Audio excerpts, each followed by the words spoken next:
அனைவருக்கும் வணக்கம். தொடர்ந்து சப்ஸ்கிரைப் செய்து உங்கள் ஆதரவை வழங்குமாறு அன்புடன் கேட்டுக்கொள்கிறேன். நம்ம தொடர்ந்து பல அரசியல் சூழல்களை பற்றி பார்த்துக்கிட்டு வரோம். அந்த அடிப்படையில் இப்போ பார்த்தோம்னா நேற்று முந்தானேற்று நினைக்கிறேன், நம்ம திமுக கூட்டணியில் இருந்த அந்த கூட்டணி கட்சிகள்லாம் விஜய் கட்சியில் சேர்ந்துருத பார்த்துருப்போம். அவர்கள் 4 பேரும் விசிக, கம்யூனிஸ்ட் 2, ஐயுஎம்எல் 4 பேரும் ஒரு தனியார் தொலைக்காட்சியில் உட்கார்ந்து மாற்றம் ஏற்படுறதுக்கான காரணம் என்னன்னு சொல்லி ஒரு காணொளி போட்டிருந்தாங்க. அதில் பார்த்தீங்கன்னா அவங்க ஒரு காரணம் சொன்னாங்க. அது நம்ம பொறுமையாக பார்ப்போம். ஆனால் அண்ணன் திருமாவளவன் சொன்னதான் நமக்கு ரொம்ப ஹைலைட்டாக தெரிஞ்சுது. என்னென்னா, இத்தனை 10 வருஷமாக நம்ம அண்ணன் திருமாவளவன் உண்மையிலேயே கொள்கைக்காக தான் இவங்க இருக்காங்க அப்படின்ற அளவுக்கு ஏன்னா அவர் நல்லா பேசக்கூடியவர், நல்லா ஆணித்தரமாக வார்த்தைகள் தெளிவாக நம்ம மனசில் பதிகிற அளவுக்கு அண்ணன் திருமாவளவன் பேசுவார்.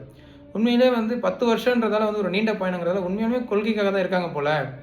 அதாவது ஏன்னா எடப்பாடி அவர்கள் 24 கூப்பிடும்போது கூட போக மாட்டோம், எடப்பாடி பிஜேபி கூட போயிடுவார், அவங்க சொல்கிறத கேட்பார், அவரால் உறுதியாக முடிவெடுக்க முடியாது, அதனால் நாங்கள் இந்த கூட்டணி தேர்தலுக்காக அமைத்த கூட்டணி கிடையாது, இது கொள்கைக்கான கூட்டணி அப்படின்னு சொன்னாங்க. அப்படின்னா என்ன அர்த்தம்? இப்போ நம்ம ஒரு கட்சி வச்சுருக்கோம், கட்சி தேர்தலில் போட்டிக்கிடுது, தேர்தலில் தோற்குது.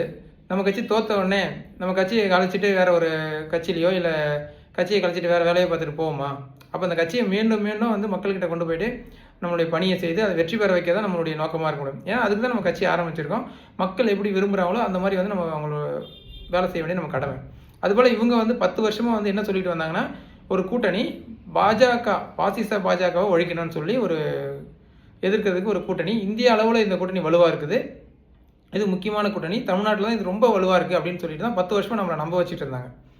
ஆனால் இப்போ இந்த தேர்தலுக்கு அப்புறம் என்னாச்சு, உடனே யார் வெற்றி பெறுவாங்களோ அவங்க தான் நம்மளுடைய டார்கெட்டுன்ற மாதிரி உடனே விஜய் கூட போயிட்டாங்க.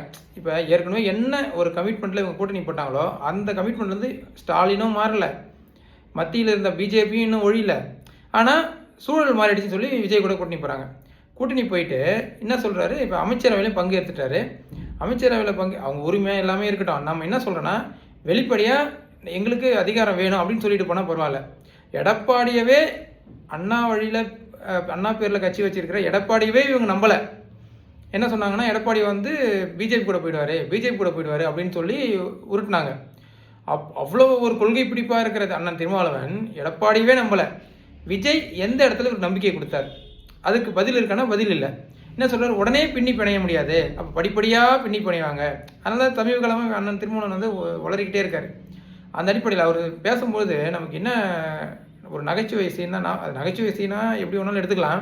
இந்த சூரிய வம்சம் படத்தில் சரத்குமாருக்கு அந்த பையனாக சரத்குமார் நடிச்சிருப்பாள், 2 டபுள் வேடம். அதில் சரத்குமாருக்கும் தேவயானுக்கும் கல்யாணம் ஆகிட்டு அவங்க வீட்டை விட்டு தள்ளி வச்சுருவாங்க. ஒரு ஓரமாக ஒரு மணிவண்ணன் ஒரு வீடு, ஊரை விட்டு வெளியில் ஒரு வீடு பார்த்து கொடுப்பாரு. அந்த வீட்டில் குடி போவாங்க. அப்போ அவங்களுக்கு அந்த முதலிரவு காட்சி வரும். அதில் பார்த்திங்கன்னா இவங்க உதவாக்கார அப்படின்னு சொல்லிட்டு அவங்க அப்பா ஒதுக்கி வச்சதால் நம்ம வாழ்க்கையில் சாதிக்கிற வரைக்கும் இந்த குழந்தைலாம் பெற்றுக்கக்கூடாது, நம்ம கட்டுக்கோப்பாக இருக்கணும் அப்படிங்கிறத சொல்லுவாங்க தேவயானி. சொன்னவொடனே இவர் விஜய் அந்த சரத்குமார் என்ன செய்வார், உடனே பாய் தலைக்கணையெல்லாம் எடுத்துக்கிட்டு வெளியில் போவார் ரூம் விட்டு. உடனே தேவயானி கேட்பாங்க, எதுக்கு இங்கே வெளியில் போகிறீங்க அப்படின்னு சொல்லிட்டு. இல்லை நீங்கள் தான் ஒன்றும் இல்லைன்னு சொல்லிட்டு நான் வெளில போய் படுத்துக்கிறேன் அப்படின்னு. இல்லை, ஒரே ரூமில் இருந்தால் கூட நம்ம கட்டுக்கோப்பாடாக இருக்கணும்னு நினச்சா கட்டுக்கோப்பாடாக இருக்கலாம். சரி, உடனே தரையில் படுப்பார். எதுக்கு தரையில் படுக்கிறீங்க? அதான் நம்ம தான் ஒன்றும் இல்லையே. இல்லை, ஒரே கட்டலில் படுத்தா கூட கட்டுக்கோப்பாடாக நினச்சா கட்டுக்கோப்பாடாக இருக்கலாம் அப்படின்னு சொல்லுவோம் தேவானி. அடுத்தது அந்த பள்ளி சீன் வரும். உடனே என்ன பண்ணுவாங்க, 2 பேரும் கட்டி பிடிக்கிற மாதிரி சீன் வந்துடும். கட்டி பிடிச்சோடனே உடனே அந்த இருக்கிறத தளர்த்துவார். எதுக்குங்க இருக்கிறத தளர்த்துங்க? இல்லை, கட்டுக்கோப்பாடாக இருக்கணும்னு நினச்சா அப்போ நம்ம கட்டுக்கோப்பாக இருக்கலாம் அப்படின்னு சொல்லிட்டு உடனே பாட்டை போட்டு அடுத்தது ஒரு பாட்டில் பணக்காரன் ஆகிடுவாங்க, குழந்தை போந்தரும் கலெக்டர் ஆகிடுவாங்க. ஓகேவா? இல்லை என்னென்னா, ஒரே ரூமில் இருந்தாலும் கட்டுக்கோப்பாடாக நினச்சா கட்டுக்கோப்பாக இருக்கலாம், ஒரே கட்டலில் இருந்தாலும் கட்டுக்கோப்பாக நினச்சா கட்டுக்கோப்பாக இருக்கலாம்.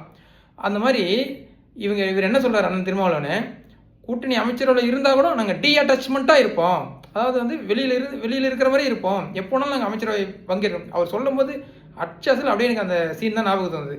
எப்படிங்க இது சாத்தியம்? இல்லை, அதாவது ஏற்கனவே ஒரு கூட்டணியில் இருந்தாங்க, கொள்கை கூட்டணின்னு அதுக்கு பேர் வச்சாங்க. அதனால தான் அந்த அண்ணன் பத்திரிகையாளர் அந்த கோட்டீஸ்வரன் கூட சொல்லுவார், இனிமேல் நீங்கள் கொள்கை கூட்டணி, சமூக நீதி கூட்டணி, வெங்காய கூட்டணிலாம் சொல்லாதீங்க, சூழ்நிலை கூட்டணி அப்படின்னு பேர் வச்சிங்கன்னா நீங்கள் தலைப்பு மாற்ற வேண்டிய அவசியமே இருக்காது, வாழ்நாள் முழுக்க அதே சொல்லிக்கிட்டு இருக்கலாம் அப்படின்றத கூட கோட்டீஸ்வரன் அண்ணன் ஒரு பேட்டின்னு சொல்லிக்கிட்டு இருக்காரு. அப்போ கொள்கை கூட்டணின்னு சொல்லிட்டு இங்கே நாங்கள் வெளியிலிருந்து கூட அமைச்சரவை அவருடைய பயத்துக்காக நாங்கள் போனோம், நாங்கள் வந்து டீஅட்டாச்மெண்ட்டாக இருந்து கூட இருக்க முடியும். ஆனால் உடனே பின்னி பிணைய முடியாது. எதுங்க உண்மை? எப்படி அங்கே தேவயானி சரத்குமார் கட்டுக்கோப்பாக ஒரே அறையில் இருக்கலாம்னு சொன்னாங்களே, அந்த மாதிரி எடுத்துக்கிட்டா இதை? இல்லை எப்படி இதுன்னு கேட்குறேன்.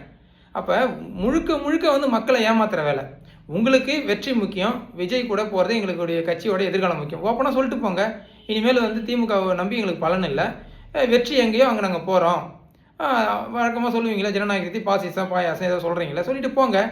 எதுக்கு இந்த யாரை சமாளிக்க இப்படி? அதாவது நான் என்ன நினைக்கிறேன், அண்ணன் திருமாவளவன் வந்து ரொம்ப சங்கடத்தில் இருக்காருன்னு நினைக்கிறேன்.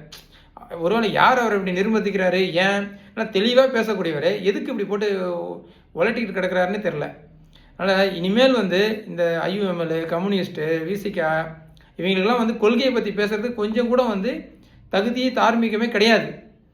ஏன்னா மனசாட்சி உள்ள எல்லாரும் தெளிவாக யோசித்து பார்த்தா தெரியும், இவங்க இத்தனை 10 வருஷமாக உருட்டினது கொள்கை கூட்டணி கொள்கை கூட்டணி கொள்கை கூட்டணி.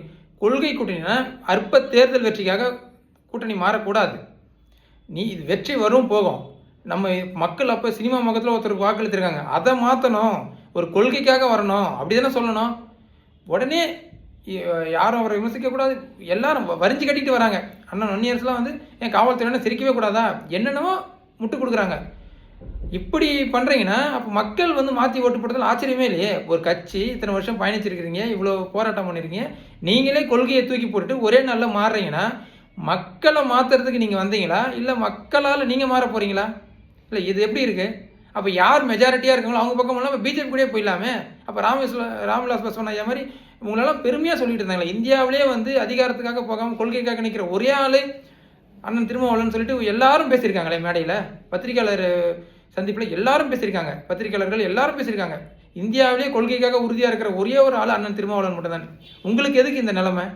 அவ்வளவு பேரையும் ஒரே நாளில் கெடுத்துட்டீங்களே. ரொம்ப அதாவது இந்த வீடியோவே வந்து ரொம்ப மன வருத்தத்தோடு தான் போடுறோம்.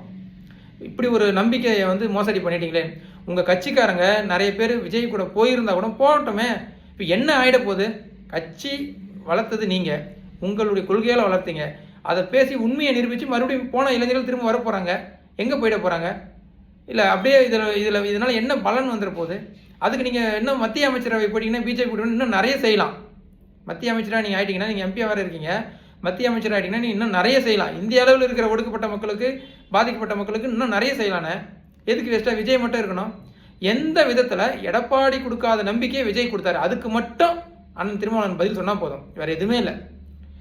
இதுக்கு முன்னாடி எடப்பாடி கூட போகாமல் இருந்ததுக்கு ஒரு காரணம் சொன்னீங்களே, அதிலிருந்து மழுவி அண்ணன் விஜய் அவர்கள் எந்த விதத்தில் உங்களுக்கு நம்பிக்கை கொடுத்தாரு, அதுக்கு மட்டும் பதில் சொன்னால் போதுண்ணே, வேறு எதுவுமே தேவையில்லைண்ணே, வேறு ஒன்றும் தேவையில்லை.